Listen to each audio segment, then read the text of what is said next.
başın asmana yetse.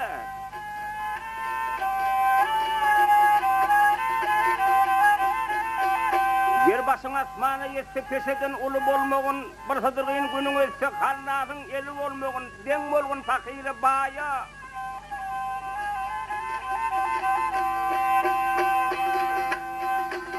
Yep, den bolğun fakiri baya, ömür götürmeğin raya, kulluk eyle bir hudaya benlenin kulu bolmağır.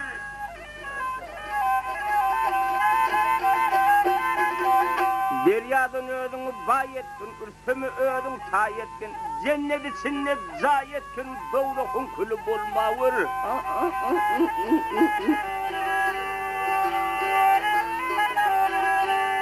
Yep, ulu bolma ödün bilmen, kecal bolma idin alman. Yep, seher turvey sena kılman, yalanın veli bolmağır.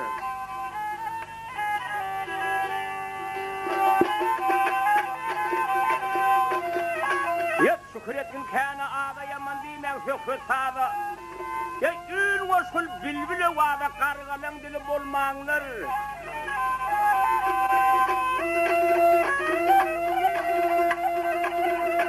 Yep, iyisinde geçteselim kırsanma dostnağını dudun.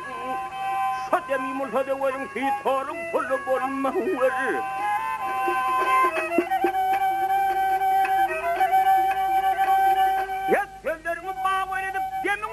Gelip gidiveyi bir de kat bir dünyadan öte bakıyla malum olmazlar.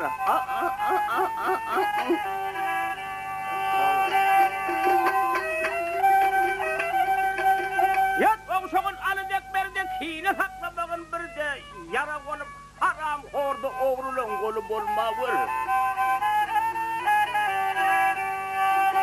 Saklığın namus gayrati besle dost yarağı, ati besle vur yarağı.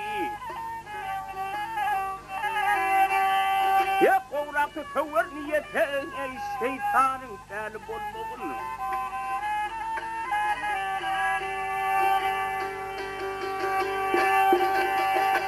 Baylı sahir al nesihat, ahırı zayındır nahat. Dünyanı eylemen kakat, garibin dulu olma. Yat yolu solgun gözlü bilen, tirkesine hanglı bile körlerin yolu bolmağları.